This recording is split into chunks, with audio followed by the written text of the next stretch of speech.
So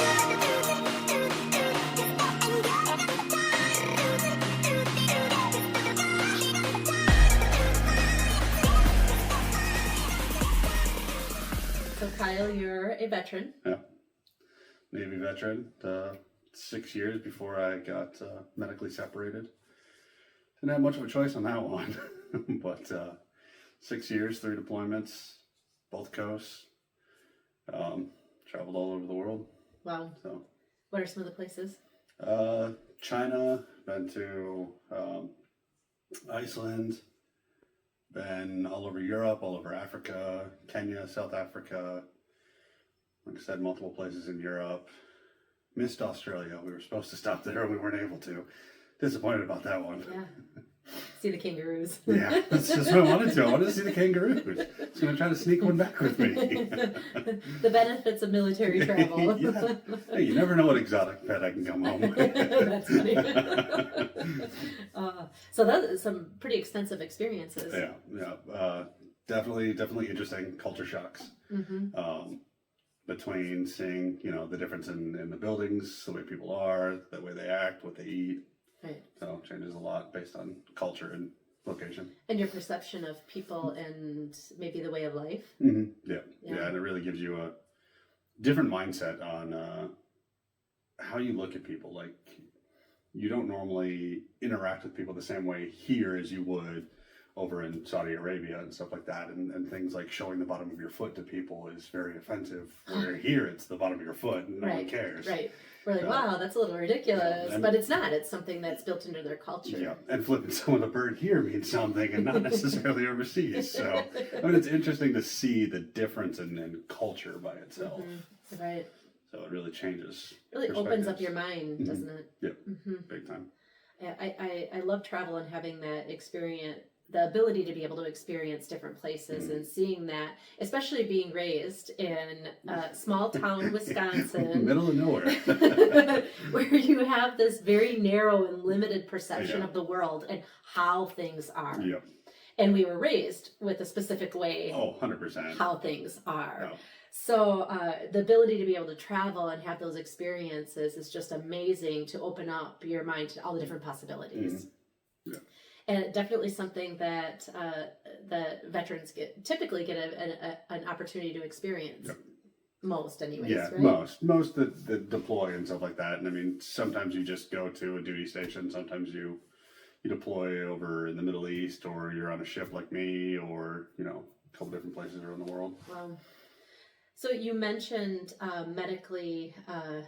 Medically separated. Had a head injury when I first joined the military. Did some damage to my face and the back of my brain. So I ended up staying in for a while, trying to work through medical sequences, and eventually had multiple surgeries and got asked by Uncle Sam to go home. And that was multiple brain surgeries, right? That's an experience that most people don't have. Got a wonderful scar that goes from ear to ear. So yeah, it's quite amazing. Yeah, it's terrible for my hairline. And outside of that, it's not too bad.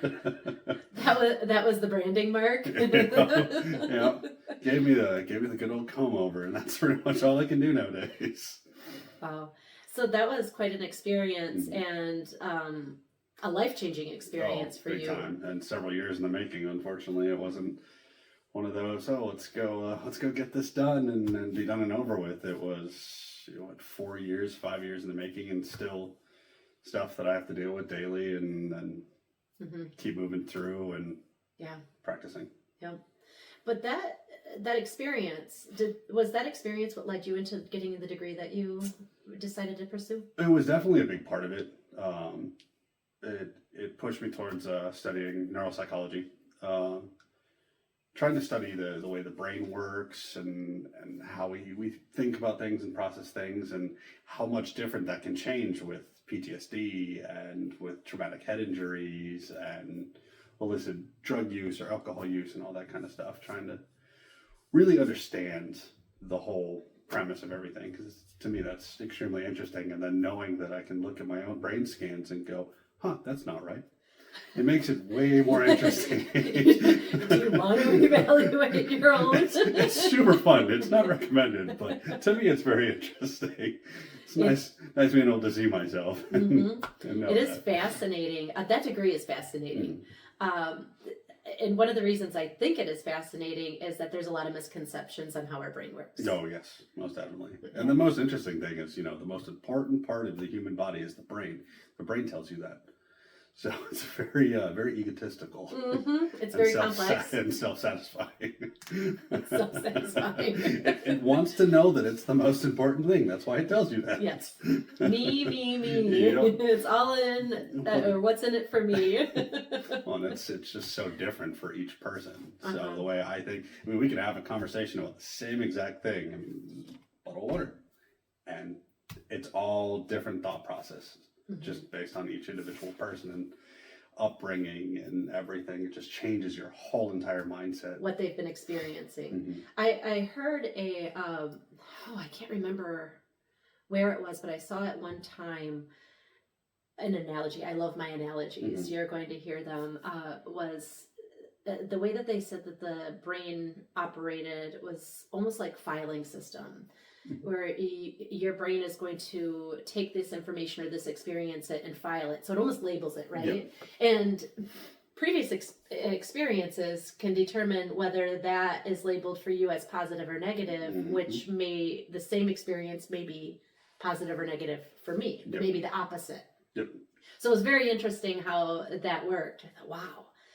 We come in with a lot of preconceived notions or stereotypes on people that we label instantly, and we're off a lot of times. Oh, most definitely. I mean, it's for the concept, don't read a book by its cover. Right. So, which is what we do. Which is hilarious because it's the polar opposite of why you need a book cover to interest you, but fair enough.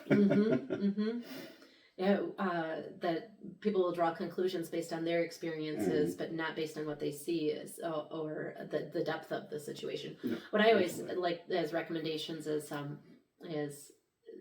really seeking to understand instead of that judgment. But we like that judgment. We do. Fairly fast judgment. Well, you go in with such a notion because of it.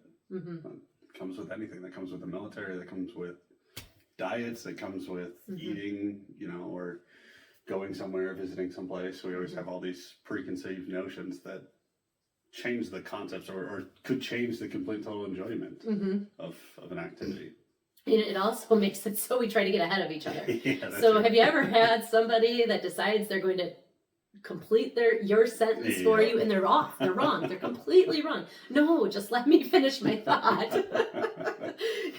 And I just saw, scrolling on social media the other day, I saw one that there's a piece of paper with a circle on it and scissors, and a guy there waiting to be told what to do.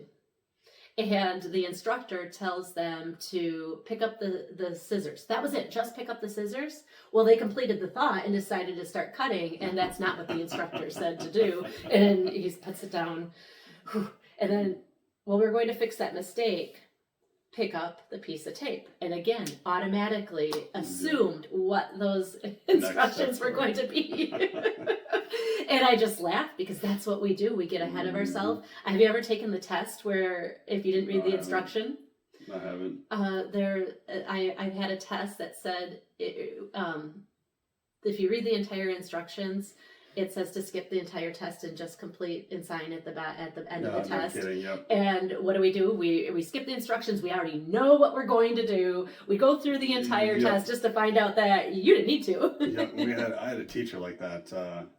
Very first, they would always do tests on the opening. They would talk about the whole entire class. And the great thing about it was one of the teachers liked to hide. You can find the dinosaur in this whole entire thing. Just send us an email and you won't have to worry about the exam for the beginning. Just got to find the dinosaur and send me a picture with the dinosaur. And it was hidden in the document and it was right there. Like you couldn't miss it. But it completely, if you read the whole entire thing, it was different. Yeah. And not jumping to conclusions. Yeah. Just assuming that it's going to be like every other curriculum. That's what I was looking for. Yeah.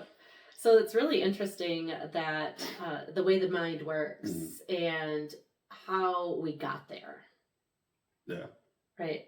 Like what shaped your experiences and your perceptions versus maybe mine, and where we got there, how we got here, right? Yeah. We got here chatting about the psychology of weight loss. Yep. All right, Dana. So we already know, my background a little bit. What about you? What got you interested in helping out veterans and working with veterans? I worked at the VA. It was one of my first jobs after becoming a registered dietitian. I was excited to work at the VA primarily for weight loss. The VA has a very dynamic weight loss program that enabled me to be able to get that experience and work with veterans in that arena. What's interesting is that because it's not covered by insurance, if you're out at a different hospital, people don't show up. They don't want to pay for it, right? But at the VA, that is a veteran benefit, is the weight loss program. So it really allowed me that opportunity to work in that arena. I was very excited about it. Spent quite a few years there. You have any really interesting experiences or I mean, obviously you learned from the experience, but was there anything that really stood out? I mean, besides obviously meeting me. Right. Anything else interesting? I was not his dietitian. No, that's true. That's true. We just pretend once in a while. How I had wonderful experiences, just seeing some of the amazing transformation. One of my favorite guys, being part of that experience with him, he came into my office at 72, and I point this out and like it because most of us think we're too old to lose weight, right? It's past my time. I'm never going to be able to get that experience. And he came in 72 years old, 400 pounds, and had a very difficult time even getting out of the chair. He had a walker, and after getting to know him and talking to him, he used to run marathons. He was a marathon runner, and we talked about that grit, right? Do you recall when you ran? In order to get, you focus not on the entire, on the next little piece. Yes, yep, those little steps. So, my first comment to him was, if you can make it mentally through that marathon, if that's the mental game, you can make it through this weight loss journey because you already know that grit that you have and how to break that change into these little steps to get there, to get that total. And he said that was my thing. Every time it got hard, I held on to that idea. And he, without weight loss medications, he lost over 200 pounds. Jeez. It took time, right? This was quite a journey. Lost over 200 pounds. And was able to start running again at 70. Obviously, at that time, it was 73 when he started running again. But I was able to see that, and he said, I never thought I would be able to run again. And even when I asked him at the first appointment if that was a goal, then if that was his goal, then let's hang on to that. I'm not sure if I'm going to be able to get there, but he did. He made it. It was just one of those things that really inspired me to be able to see that experience. That's big change. It's definitely interesting. I don't know if I'd be able to start running again at that point. I'm not a big fan of running, so he's already got me beat. That's funny. So sometimes veterans really don't want to run. Yeah, that's true. Right? All the running we did was not for fun. So. Right, so they can have that negative connection. The psychology of it, having that already set mindset and thought process. Yeah. But it's interesting because some will say that that I don't have that connection, I don't have that desire to run again, and others will end up like, that is my zen. I need to do this every day. This is what keeps me sane. The happy place. Right. So it's really back to what you were talking about. It's all about that experience and whether it's good for me or not good for me. No. So your goal is not to run again. A little bit. Yeah, running is not my forte. Not your zen. Not really. No, if I'm running, there's something wrong. You should probably follow me. We should all run. You should probably be right behind me or in front of me at best. That's funny. It doesn't need to be for everybody, Yeah. right? Everybody has their own. Yep, everybody has their own goals that they kind of stick on to and drives them forward. So, So, what are your credentials when it comes to this? I mean, we obviously have a lot of experience, and you've worked with veterans in the VA, but where did you really learn all this with school and stuff like that? How did that? I have a very interesting journey through because my passion was to work with veterans for weight loss.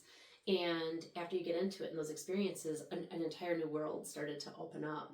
I was approached by the psychologist that I worked with. There wasn't enough space.